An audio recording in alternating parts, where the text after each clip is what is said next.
नमस्कार दोस्तों, मैं आप सभी के लिए वाई एस नर्सिंग एकेडमी की तरफ से KGMU and UPSC staff nurse exam preparation में क्लास नंबर 11 लेके आया हूं, जो कि कल की क्लास नंबर 10 आप देख चुके हैं।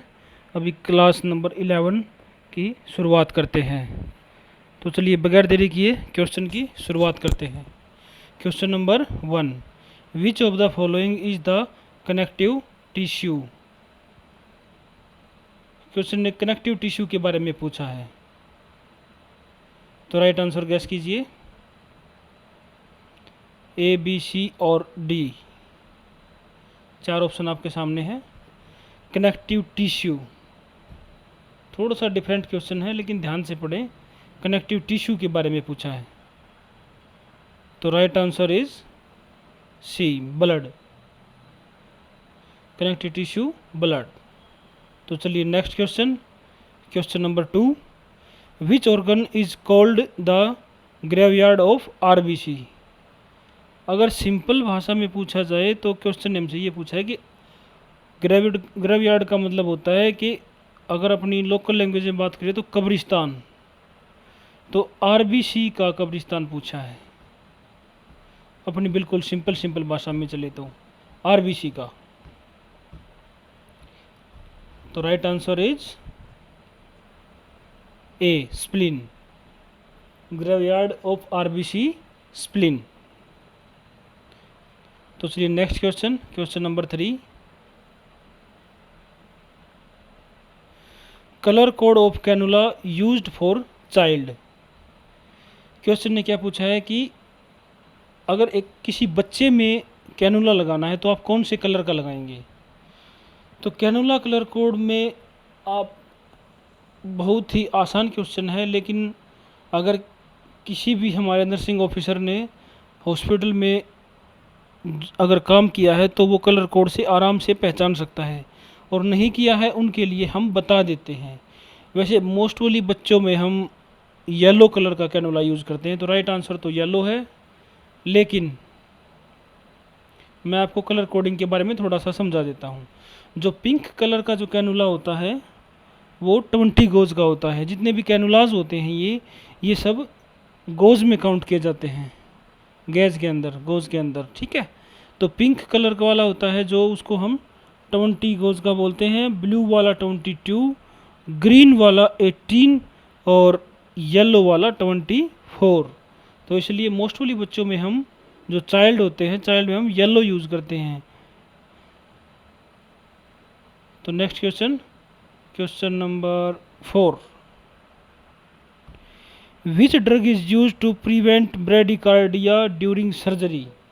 क्वेश्चन ने हमसे क्या पूछा है कि किसी पेशेंट की सर्जरी के दौरान, यानी पेशेंट की सर्जरी चली हुई है और उस दौरान अगर किसी भी पेशेंट का ब्रेडिकार्डिया यानी कि हार्ट रेट जो है वो लो हो जाती है। ब्रेडिकार्डिया कितने से नीचे बोला जाता है, तो लेस देन 60। अगर 60 से नीचे pulse rate, heart rate down जाती है तो उसको हम ब्रेडिकार्डिया बोलते हैं। तो सर्जरी के दौरान अगर ब्रेडिकार्डिया पेशेंट को हुआ है तो आप कौन सी ड्रग ऑफ चॉइस होगी आपकी, कौन सी ड्रग यूज़ करेंगे। राइट आंसर गैस कीजिए। तो right answer is D, atropine. अगर किसी पेशेंट को ब्रेडिकार्डिया होता है सर्जरी के दौरान हम एट्रोपिन सल्फेट इंजेक्शन यूज़ करेंगे। तो चलिए next question, question number 5, the first exercise that should be performed by the client who had a mastectomy is. Question ने हमसे क्या पूछा है कि एक पेशेंट है जिसकी मैस्टेक्टोमी की सर्जरी हुई है। मैस्टेक्टोमी का मतलब मैं बताता हूँ कि मैस्टेक्टोमी का मतलब होता है कि ब्रेस्ट को रिमूव करना, कि किसी भी पेशेंट की, किसी भी फीमेल पेशेंट की ब्रेस्ट को रिमूव किया गया है। ब्रेस्ट को रिमूव करना मैस्टेक्टोमी कहलाता है। तो क्वेश्चन ने हमसे यही पूछा है कि एक पेशेंट है जो कि मैस्टेक्टोमी सर्जरी हो चुकी है, तो हम उसको फर्स्ट एक्सरसाइज कौन सी एडवाइस करेंगे, कि जो पहली एक्सरसाइज होगी, जो फर्स्ट एक्सरसाइज सर्जरी के बाद, कि आप ये एक्सरसाइज स्टार्ट करो। तो right answer is D, squeezing a ball, यानी कि पेशेंट को एक बॉल देंगे और जिस साइड की सर्जरी हुई है, यानी कि राइट साइड की सर्जरी हो तो राइट साइड में, और अगर लेफ्ट साइड की सर्जरी है तो लेफ्ट हैंड में एक बॉल देंगे और पेशेंट को बोलेंगे इसको दबाना है आपने, कि बार बार उस बॉल को दबाते रहना है। ये फर्स्ट एक्सरसाइज होती है। ठीक है दोस्तों, मेस्टेक्टमी का मतलब होता है कि ब्रेस्ट का रिमूव करना मेस्टेक्टमी कहलाता है। और उस पेशेंट को हम स्विक्जिंग ए बॉल, यानी एक बॉल देंगे जो उसको बोलेंगे कि हाथ से दबाते रहना है, और जिस साइड सर्जरी हुई है उसी साइड वाले हाथ को। तो question number 6, painless bleeding after 28 weeks of pregnancy is associated with. Question को थोड़ा सा ध्यान से समझना। क्वेश्चन ने हमसे क्या पूछा है कि एक 28 वीक्स की प्रेगनेंसी है, जो कि 28 वीक्स की प्रेगनेंसी है। 28 वीक्स की प्रेगनेंसी के दौरान उस पेशेंट को पेनलेस ब्लीडिंग हुई है। पेनलेस ब्लीडिंग का मतलब क्या होता है कि पेनलेस ब्लीडिंग का मतलब ये होता है कि ब्लीडिंग हो रही है पेशेंट को, लेकिन पेशेंट को पता ही नहीं चल रहा है कि उस पेशेंट को ब्लीडिंग भी हुई है। यानी ब्लीडिंग हो रही है लेकिन पेशेंट को नहीं पता है। पेनलेस का मतलब होता है पता नहीं चलना, पता नहीं चलना। इसलिए क्वेश्चन का मतलब क्या हुआ है कि पेशेंट को ब्लीडिंग हो रही है लेकिन पेशेंट को पता भी नहीं चल रहा है, और 28 वीक्स की प्रेगनेंसी है, तो हम उसको क्या नाम देंगे, क्या बोलेंगे, उस कंडीशन को हम क्या बोलेंगे? तो राइट आंसर गैस कीजिए। Right answer is A, placenta previa. ये किस वजह से होती है प्लेसेंटा प्रीविया का मतलब मैं आपको समझाता हूँ। प्लेसेंटा प्रीविया का मतलब होता है कि प्रेगनेंसी के दौरान जो प्लेसेंटा होती है वो अपनी राइट जगह पर नहीं है, उसने अपनी जगह चेंज कर ली है। यानी कि अगर नॉर्मल कंडीशन की बात आए तो अगर जो यूट्रस होता है, यूट्रस के नीचे नीचे वाला जो हिस्सा होता है प्लेसेंटा वहाँ पर स्थिर होती है, और अगर प्लेसेंटा में एबनॉर्मलिटी आती है तो प्लेसेंटा ऊपर या बीच में या दाएं या बाएं कहीं भी हो जाती है, उस कंडीशन को हम प्लेसेंटा प्रीविया बोलते हैं। तो राइट आंसर इज ए। तो चलिए नेक्स्ट क्वेश्चन की तरफ चलते हैं। Question number 7, parkland formula for fluid calculation in burn patient. Question ने पार्कलैंड फार्मूला के बारे में पूछा है, फ्लूइड कैलकुलेशन के बारे में। बर्न पेशेंट है, यानी कि एक बर्न पेशेंट है, जो कि एक पेशेंट जो है वो जल चुका है, यानी कि बर्न पेशेंट है, जला हुआ पेशेंट है, और पार्कलैंड फार्मूला यूज़ करके आपको फ्लूइड कैलकुलेशन के बारे में बताना है। तो फ्लूइड कैलकुलेशन के बारे में बताना, तो राइट आंसर गैस कीजिए।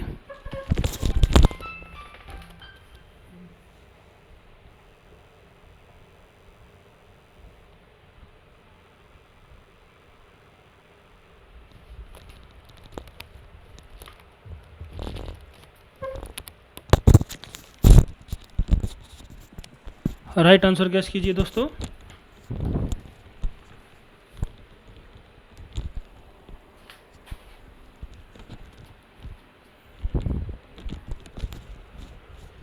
थोड़ा सा डिफरेंट क्वेश्चन है, लेकिन क्वेश्चन को थोड़ा ध्यान से पढ़ना। क्वेश्चन में जो जैसे कि ए आंसर है 4 ml into B S A into weight. B S A का मतलब होता है body surface area, body surface area. 3 ml 2 ml 1 ml, तो कितने से कैलकुलेट करेंगे आप? तो right answer is A, 4 ml fluid into body surface area into weight.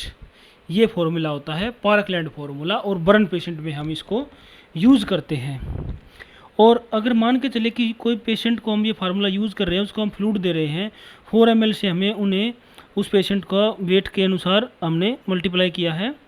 तो जैसे कि अगर आप किसी पेशेंट को 2000 ml फ्लूइड देते हैं, 2000 ml फ्लूइड देते हैं, तो हमें उसको फ्लूइड कैसे देना है बर्न पेशेंट में जो 50% जो फ्लूइड हो गया उसको तो हम 8 आवर्स में देंगे, और जो बाकी का जो 50% बचा हुआ फ्लूइड है उसको हम 16 आवर में देंगे, यानी 16 घंटे में। ये होता है पार्कलैंड फार्मूला। तो right answer is A. Question number 8, simple test of varicose vein. बहुत ही आसान क्वेश्चन है और बहुत ही डिफरेंट क्वेश्चन भी है, और ये क्वेश्चन दिल्ली एम्स ने 8 बार अपने एग्ज़ाम में डाल चुके हैं। आप चाहे चेक कर लीजिए दिल्ली एम्स की पिछले बैक 8 ईयर्स की हिस्ट्री, ये क्वेश्चन हर एक एग्ज़ाम में आया है, simple test of varicose vein. Question की थोड़ी सी लैंग्वेज बदली है उन्होंने, लेकिन क्वेश्चन यही है वेरिकोज वेन के बारे में। तो वेरिकोज वेन के बारे में बताना है कि एक वेरिकोज वेन है किसी पेशेंट के अंदर, और एक सिंपल टेस्ट क्या कराएंगे उसका, कौन सा टेस्ट होता है सिंपल टेस्ट वेरिकोज वेन के बारे में। वेरिकोज वेन कहाँ होती है, वेरिकोज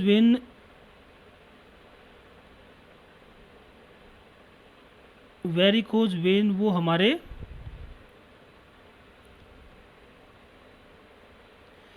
कहाँ पर पाई जाती है। क्वेश्चन ने एक क्वेश्चन ये भी बनता है, जो वेरिकोज वेन होती है वो हमारे पेरिफेरल एरिया में पाई जाती है। जैसे कि आपने किसी पेशेंट को देखा होगा पेरिफेरल एरिया में, जैसे कि जहाँ पर हमारी टिबिया फिबुला होती हैं उनके बिल्कुल पीछे जो हमारे मसल्स होती हैं, उस मसल्स के अंदर आपने कभी किसी पेशेंट को देखना कि जो वेन होती है वो बहुत सारी मोटी मिलेगी और ऐसा लगेगा कि वो स्किन से बाहर निकली हुई है। उन्हीं वेनों को हम वेरिकोज वेन बोलते हैं। तो वेरिकोज वेन का सिंपल टेस्ट होता है, right answer is D, Trendelenburg test. Trendelenburg test varicose vein का सिंपल टेस्ट होता है। और जो होमन साइन है, तो ये तो वेरिकोज वेन में वैसे भी नहीं आएगा कि यहाँ पे इन्होंने साइन का नाम दे दिया, और हमने क्या देखना है टेस्ट। तो ये होमन साइन जो होता है ये डीवीटी में यूज़ करते हैं, यानी कि डीप वेन थ्रोम्बस में हम इसका ये उसका साइन होता है।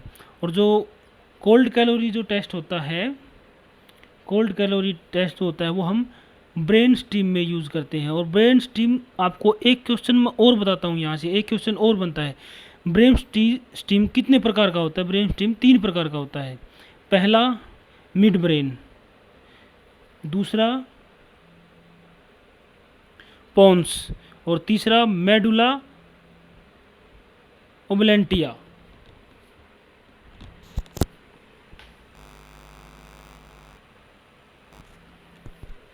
जो तीसरा है वो मेडुला ओबलेंटिया। तो यहाँ पर आपके 4 क्वेश्चन बने हैं एक ही क्वेश्चन से। एक तो वेरिकोज वेन, एक होमन साइन है जो वो डीप थ्रोम्बस वेन का होता है, कोल्ड कैलोरी टेस्ट जो होता है वो ब्रेन स्ट्रीम का होता है, और हम वेबर टेस्ट की बात करते हैं। वेबर जो टेस्ट होता है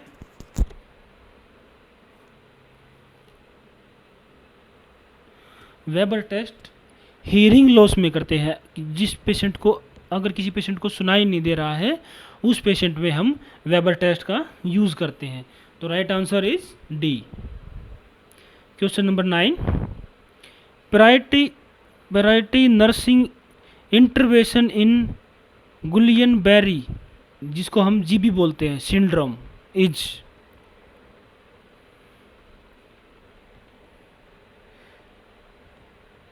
जीबी का मतलब मैं बताता हूँ आपको। जो गुलियन बेरी होता है, जीबी का मतलब पूछा है इन्होंने, मतलब जीबी का मतलब मैं बताता हूँ। जीबी का मतलब क्या होता है कि यह हमारे नर्वस सिस्टम की बीमारी होती है। और कौन कौन से नर्वस सिस्टम की, जो हमारे पेरिफेरल नर्वस सिस्टम की बीमारी में हम इसको काउंट करते हैं।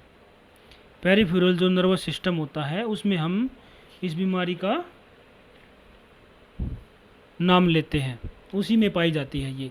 तो क्वेश्चन ने प्रायोरिटी नर्सिंग इंटरवेंशन पूछा है और वो जीबी सिंड्रोम है, तो कौन सा होगा? राइट आंसर इज,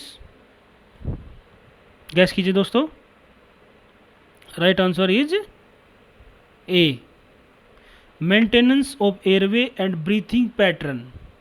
यानी जो जीबी का पेशेंट होता है, जो मेंटेनेंस हम उसका एयरवे और ब्रीथिंग पैटर्न फॉलो करेंगे, ये प्रायोरिटी ऑफ नर्सिंग इंटरवेंशन में आता है और सिंड्रोम में आता है। ठीक है दोस्तों, क्वेश्चन नंबर 10 की तरफ चलते हैं। इस सीज़न का लास्ट क्वेश्चन और बहुत ही इम्पोर्टेंट क्वेश्चन, और ये क्वेश्चन भी पिछले 4 बार आ चुका है दिल्ली एम्स में, चाहे तो आप चेक कर सकते हैं। तो चलिए question number 10, to ensure safety while administering a nitroglycerin patch the nurse should. बहुत ही आसान क्वेश्चन है दोस्तों, थोड़ा सा ध्यान से समझना। क्वेश्चन इतना डिफरेंट भी नहीं है, लेकिन क्वेश्चन को थोड़ा सा ध्यान से समझना, आपको क्वेश्चन बिल्कुल समझ में आएगा, ऐसी कोई बात नहीं है। क्वेश्चन ने हमसे क्या पूछा है कि एक पेशेंट है, उसको हम नाइट्रोग्लिसरीन पैच लगा रहे हैं, तो इसमें हम कौन सी सेफ्टी को इंश्योर करेंगे, यानी कौन सी सेफ्टी का ज़्यादा यूज़ करेंगे। क्वेश्चन ने यही पूछा है कि नाइट्रोग्लिसरीन एक पेशेंट है, उसको हमें पैच लगाना है, एक नाइट्रोग्लिसरीन पैच, और हम उसमें कौन सी सेफ्टी यूज़ करेंगे, कौन सी सेफ्टी बेटर रहेगी। राइट आंसर आपके सामने ए, बी, सी और डी। तो राइट आंसर गैस कीजिए दोस्तों। Right answer is A, wear gloves. Wear gloves ही क्यों, देखो दोस्तों इसके बारे में बताता हूँ मैं आपको। जो हम नाइट्रोग्लिसरीन का जो पैच लगाते हैं, वो पैच इतनी जल्दी एब्जॉर्ब होता है कि वो अगर हम बगैर ग्लव्स के यूज़ करेंगे तो हमारे हाथों में ही वो एब्जॉर्ब हो जाएगा। अगर हम ग्लव्स पहन के उस पेशेंट, अगर किसी पेशेंट को ग्लव्स पहन के उसका हम यूज़ करते हैं, उसको हम लगाते हैं, तो वो 100% नाइट्रोग्लिसरीन जो पैच होता है वो पेशेंट पर अपना असर दिखाएगा।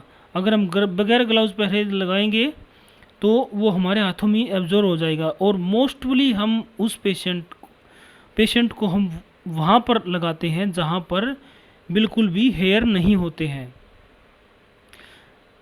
अब हम हेयर को रिमूव करके नहीं लगा सकते, हम बटकस पे नहीं लगा सकते, क्योंकि वहाँ पे इतनी ऑब्जर्वेशन होती नहीं है, और सोप एंड वाटर एरिया को वाटर से साफ करके नहीं लगाएंगे, और किसी भी तरह की हेयर वहाँ पे हेयर कटिंग करके हम नहीं लगाएंगे, क्योंकि सेकंड आंसर ने यही पूछा कि shave the area where the patch will be applied, यानी उस एरिया को साफ करके लगाएंगे नहीं, जहाँ पर हेयर नहीं होते हैं हम वहाँ लगाएंगे, और ग्लव्स पहन कर लगाएंगे ताकि वो हमारे हाथों में एब्जॉर्ब ना हो। तो ये दोस्तों YS नर्सिंग एकेडमी की तरफ से क्लास नंबर 11 थी, और कल हम आपके लिए क्लास नंबर 12 लेकर आएंगे। तो दोस्तों हमारे जो चैनल है उस पर हम बहुत ही अच्छे अच्छे क्वेश्चन डालते हैं, तो प्लीज़ आप सभी लोगों से मैं यही एक गुजारिश करता हूं कि हमारे चैनल को लाइक और सब्सक्राइब करें, और ज़्यादा से ज़्यादा अपने जितने भी नर्सिंग ऑफिसर बनने का हमारे जो दोस्त हैं सपना देखते हैं, सभी के पास हमारे चैनल को फॉरवर्ड करें, ताकि बच्चों का, जितने भी हमारे नर्सिंग ऑफिसर स्टूडेंट हैं, सभी का सपना पूरा हो सके। तो दोस्तों हमारे चैनल को सब्सक्राइब करना ना भूलें। थैंक यू दोस्तों।